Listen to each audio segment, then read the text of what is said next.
बिस्मिल्लाहिर्रहमानिर्रहीम।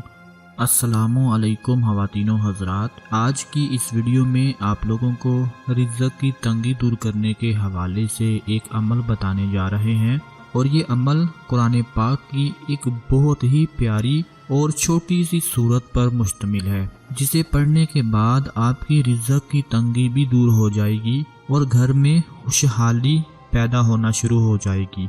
लेकिन नाजरीन, उससे पहले आप लोगों से गुजारिश है कि चैनल को सब्सक्राइब कर लें और साथ बेल आइकन वाले बटन को दबाना मत भूलें, ताकि हमारी हर नई आने वाली वीडियो सबसे पहले आप लोगों को मिलती रहे।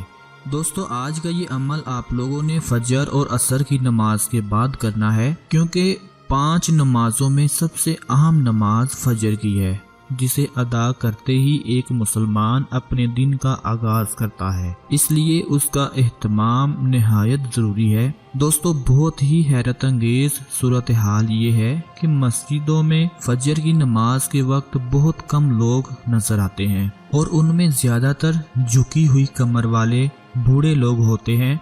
नौजवान बहुत कम ही दिखाई देते हैं। अफसोस इस बात पर होता है कि हम अल्लाह को भूल बैठे हैं और फिर जब कोई मुश्किल पेश आती है तो तरह तरह के शिकवे करने लग जाते हैं। अक्सर लोग रात भर फजूल बातों में गुजार देते हैं, फिल्में और ड्रामे देखते हैं, तरह तरह के गुनाह करते हैं, रात देर से सोते हैं, फिर जब फजर की नमाज का वक्त आता है तो गफलत की नींद सोए रहते हैं। यूँ वो नमाज फजर जैसी अजीमुल शान दौलत से महरूम हो जाते हैं और घर में बेबरकती पैदा शुरू हो जाती है। दोस्तों, फजर की नमाज की फजीलत इतनी है कि अल्लाह पाक खुद फजर की कसम उठाता है और फरमाता है, कसम है फजर की और 10 रातों की और जुफ्त और ताक की और रात की जब वो चलने लगे, यकीनन इसमें अक्लमंद के लिए बड़ी निशानी है। दोस्तों, फजर और मगरिब का वक्त ऐसा होता है जिससे दिल में इत्मीनान और सुकून पैदा होता है। ये औकात कायनात के राज, उसके कानून फितरत में गौर फिक्र करने की राह हमवार करते हैं, जिससे इंसान में फहमो फरासत का नूर पैदा होता है। अल्लाह ताला ने अपने प्यारे हबीब हजरत मोहम्मद सल्लल्लाहु अलैहि वसल्लम से फरमाया कि ए मेरे हबीब, आप उनकी बातों पर सब्र करें और अपने परवरदिगार की तस्बीह और तारीफ बयान करते रहें, सूरज के निकलने से पहले और उसके डूबने से पहले। नाजरीन, एक अरबी शायर ने इस सिलसिले में बहुत प्यारी बात कही है कि ए नौजवानों, अगर तुझको औरतों के फितने में मुब्तला होने का अंदेशा है तो अपने दिन का आगाज फजर की नमाज से करो।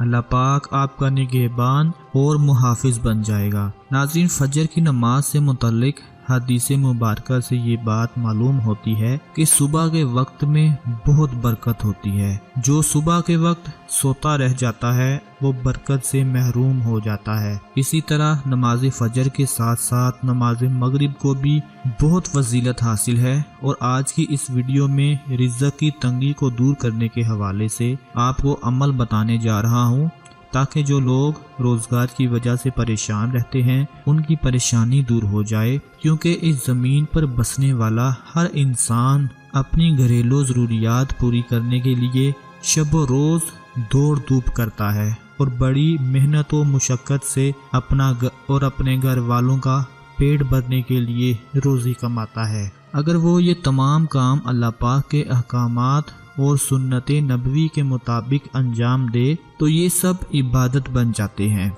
लेकिन अगर वो इन कामों में इस्लामी ज़ाब्तों की पाबंदी ना करे और उन्हें तोड़ते हुए नाजायज़ तरीके इख्तियार करते हुए दूसरों के हकूक मारना शुरू कर दे और फिर रिज़्क़ कमाए, तो यही कोशिश उसके लिए आखिरत में रसवाई का सामान बन जाती है। इसलिए अल्लाह पाक से दुआ करनी चाहिए कि अल्लाह पाक हमें हलाल और पाक रिज़्क़ अता फरमाए और हमारे रिज़्क़ में बरकत अता फरमाए, जिसे हम जायज़ तरीके से कमा सकें।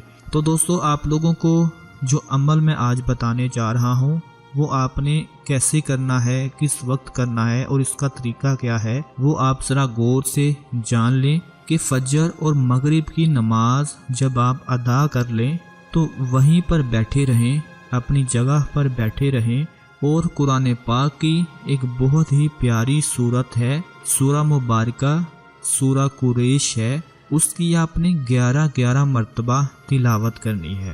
طریقہ اس طرح سے ہے کہ 11 مرتبہ فجر کی نماز کے بعد اور 11 مرتبہ عصر کی نماز کے بعد جب آپ نماز ادا کر لیں تو اپنی جگہ پر بیٹھے رہیں، اول و آخر درود شریف لازمی پڑھیں اور 11 مرتبہ آپ نے سورہ قریش کی تلاوت کرنی ہے۔